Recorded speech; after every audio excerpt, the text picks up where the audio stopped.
Hi everyone, it's Em again. I'd like to start by saying that the moment I saw the trailer, I got heart palpitations. The Witcher universe, both in terms of games and books, is extremely important to me. It is because of The Witcher that I fell in love with fantasy, and so in today's video, I'd like to touch on The Witcher 4 trailer and analyze some of its elements as well as comment on the discussion currently taking place on the internet. From the very beginning of the trailer, we are able to sense the characteristic Slavic dark atmosphere of the games in the series. The trailer begins with a ceremony of preparing a young woman to sacrifice her to the local god. This is a theme that has already manifested itself in the series, for example, for the portrayal of the Ladies of the Woods in The Witcher 3. The girl exchanges words of farewell with her father and expresses her readiness to sacrifice herself. However, a mysterious figure looms in the crowd. After a while, we learn that it is one of the witches, and even more excitement floods us when it turns out that the witcher is Ciri. You can easily see that Ciri has cat eyes and a medallion in the shape of a lynx head. The same one that CD Projekt Red shared on social media about 2 years ago.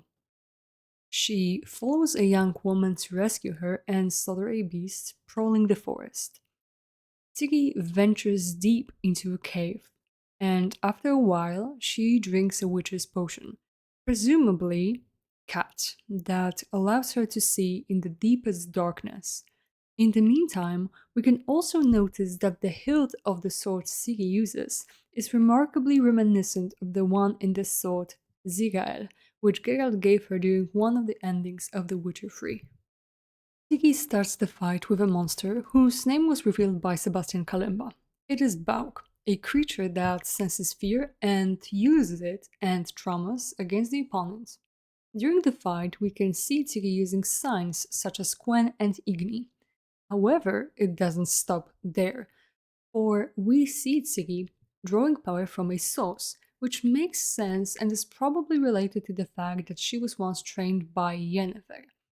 Tigi also uses a chain, which is an obvious reference to the intro from the first game in the series, The Witcher, in which Geralt fights Striga. I would also like to draw attention to the beautiful music and white singing, which is absolutely breathtaking. After defeating the monster, Tiggy returns to the village, where she finds a distraught father holding his dead daughter in his arms. However, she did not die at the hands of the beasts, but of humans, real monsters, which in turn is a reference to the Witcher 3's Killing Monsters trailer. The scene also wonderfully illustrates the complexity and non obviousness of decisions and their consequences, which is something that The Witcher is known for.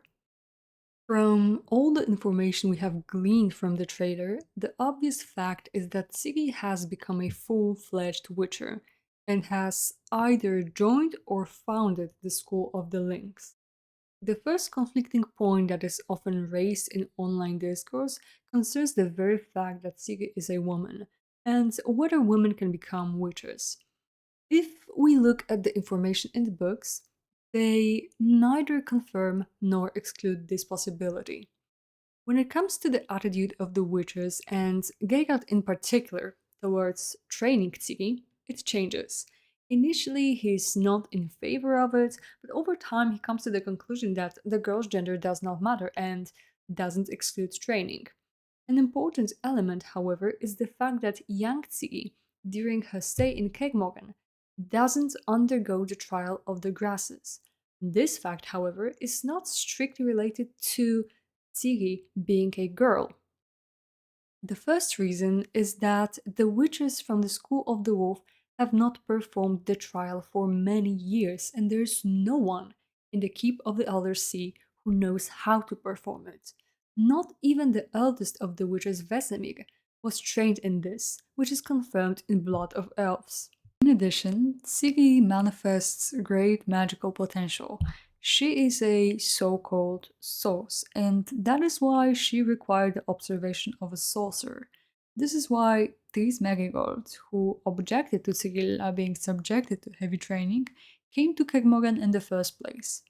Besides, taking witches' specifics, such as the white girl, for example, caused the girl to begin to prophesize, which was immensely dangerous not only for her, but everyone around her. Returning to the question of whether a girl can become a witcheress, if we look at the Witcher universe in its entirety, in The Witcher, a game of imagination, it can be found that years ago, the School of the Cat trained and mutated girls. Another aspect that raises questions is the issue of an adult going through the trial of the grasses. Children went through the trial because they had a better chance of surviving, as their organisms were more malleable. Additionally, in Siggy's case, the fact that she carries elder blood also comes into play. According to some, this fact could cause her organism to resist mutations. However, it can be approached from the other side and concluded that elder blood is the reason why Siggy survived the trial of the grasses as an adult. It is also worth mentioning the theories claiming that Siggy was deprived of her powers after her confrontation with the White Frost, which would further complicate the situation. Furthermore, it is worth mentioning that one of the effects of the trial was to become infertile, something Tila may have wanted to achieve in order to protect herself and seize some people's obsessive pursuit of the genes she carries. And by the way, let's remember that in The Witcher 3, Uma is subjected to the first phase of slightly altered trial of the grasses and eventually shows his true self and survives. Interestingly, and to my surprise, on social media one can also see an outpouring of comments degrading the game, which is not yet out, not least because the protagonist is not supposed to be Siggy, but a woman, or rather a capable woman. However, let me start by saying that choosing Tsiki as the main character of The Witcher 4 makes sense. She was already an extremely important character in the books. However, if we decide to refer to the events of The Witcher 3 and its endings, the choice still makes sense. One ending tells us explicitly that Tsigi went with Geralt on the trail, where he passed on his knowledge to her. After that, their paths parted and news of the Witcheress spread across the continent. In this ending, it is interesting to note the use of the term Witcheress. It may have been used at the time because Cyrilla, despite not having passed the trial as a child, identified herself in this way, or CD Projekt already had plans and was considering making Tige a Witcheress and the main character of the next part. Another ending shows us how Siggy travels to Nilfgaard to become trained as the heir to the throne. However, this ending doesn't tell us that Siggy becomes Empress. The final ending concerning Siggy's fate emphasizes that after the events on Undvik, no one has seen her. So, again, the possibility of setting Swallow as the main character is not ruled out. I must admit that I am very curious to see how other characters will react to the female Witcher, and I would be beyond disappointed if the creators didn't address it. After all, it's not something common.